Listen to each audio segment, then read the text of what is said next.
secundario, universitario, incluso posgrado, tuve la suerte de poder dar clases.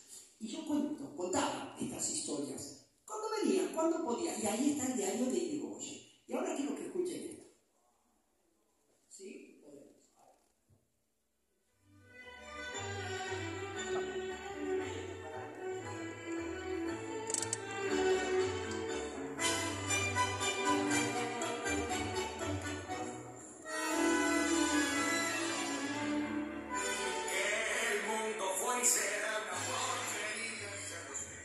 Enrique Santos Discépolo, un verdadero poeta y un genio verdadero, que ahora capaz que puedo decir 7 por 8, 56, se fijan la calculadora, eso es un genio, dice.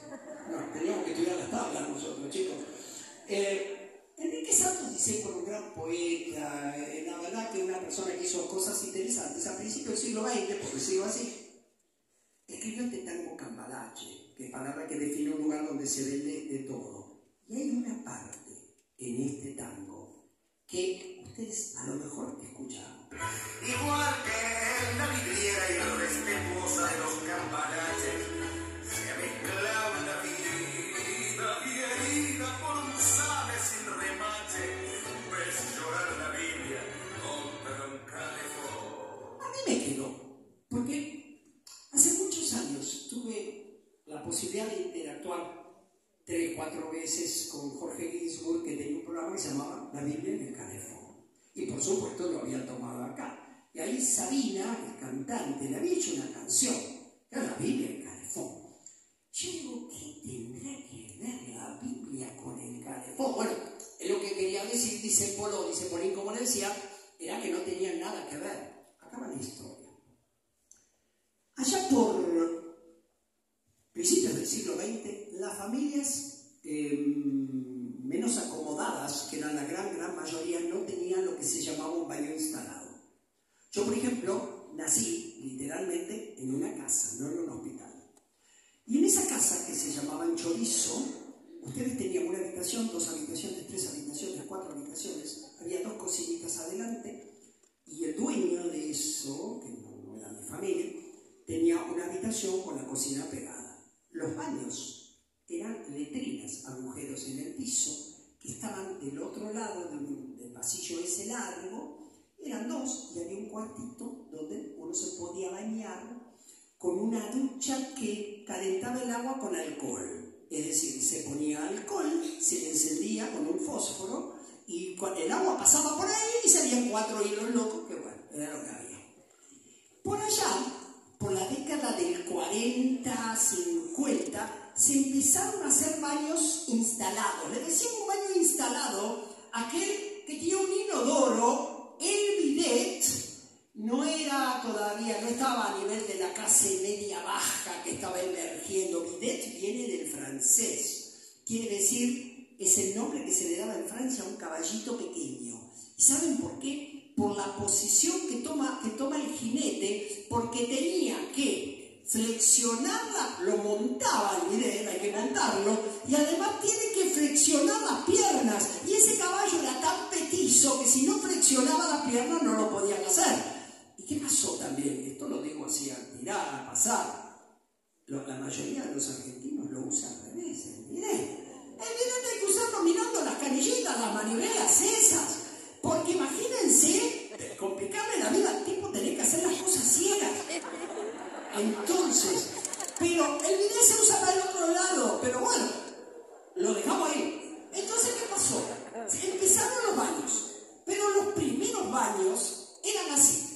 Inodoro, no estamos hablando de clase alta, no. Inodoro, porque la clase alta vio, la trajo el bidet, lo trajo de Francia, porque iba a Europa, lo vio allá y se hizo popular, y es uno de los países donde más bidets hay en la Argentina. Entonces van a algunos países que no existen ni lo conocen.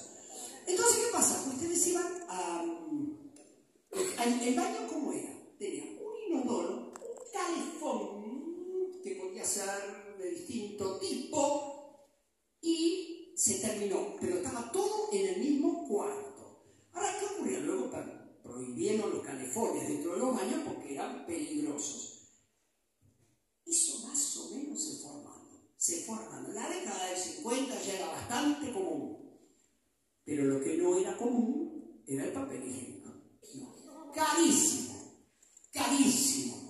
O sea, el papel higiénico costaba fortunas. Entonces, disculpe que yo tenga que ser ligeramente escatológico, pero la gente para esos menesteres utilizaba papel de diario. Había un gancho con papel de diario. El que era amigo del frutero le pedía los papelitos con que venían envueltas las manzanas, las peras tipo violeta. Don Juan me guarda los papelitos. Bueno, y acá viene la cosa. En esa misma época era muy común y siguió durante muchos años la costumbre de que algunas iglesias regalaran Biblias. Las regalaban las Biblias en las plazas, iban casa por casa, y esas Biblias, una Biblia en Estados Unidos, en muchos hoteles, usted abre un cajoncito y encuentra una Biblia y se la puede llevar. Entonces la gente se dividía en dos grupos, los que usaban la Biblia para rezar y los que tenían otras necesidades. Y es ahí, esto es lo que dice, y herida por un sable sin remache. Ese gancho, le hacían un gancho a la tapa de la Biblia. ¡Crack! ¿Ve llorar la Biblia? Ahí la tienen a la Biblia.